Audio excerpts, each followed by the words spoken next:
হে good afternoon everyone. আজকে কি বানাবো? আজকে একটা সিম্পল জিনিস বানাবো। বানাচ্ছি হচ্ছে গিয়ে মূলো দিয়ে রায়তা।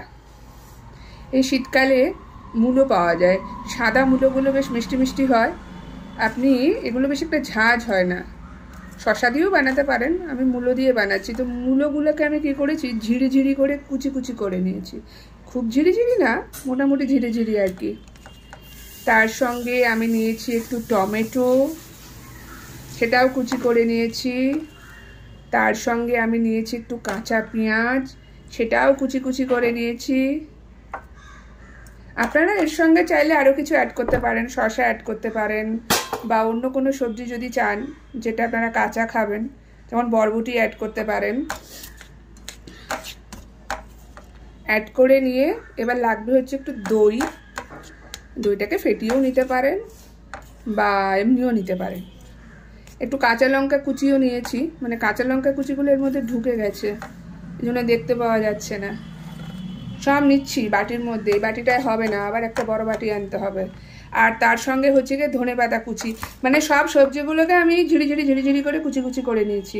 এবার জাস্ট এটাকে দই দিয়ে ভালো করে মিক্সড করব।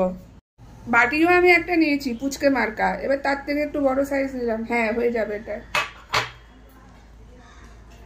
যাই হোক, সব সবজিগুলোকে কুচি কুচি করে নেবেন, নিয়ে যা ইচ্ছা হয় তাই ঢেলে দেবেন, যেটা মন চায় খেতে। ধনেপাতাগুলো একটু বেশি বড় বড় কুচি হয়ে গেছে। আর দিয়ে দেবো টক দই।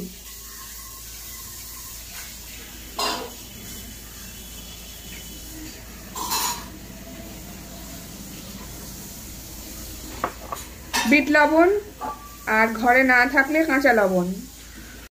যত ঝিরিঝিরি করে কুচে দেবেন তত ভালো। আমার একটু মোটা সোটা হয়ে গেছে আর কি, কিছু করার নেই। নুন,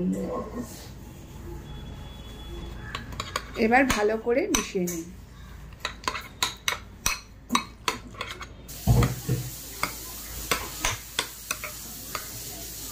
বানাইতেই টাইম লাগে, পেটের মধ্যে যাইতে টাইম লাগে না।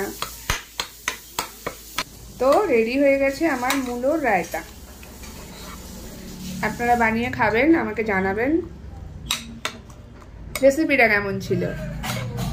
খারাপ হলেও বলবেন ভালো ছিল। আমরা দিয়ে দেখিয়ে দিই কেমন হয়েছে।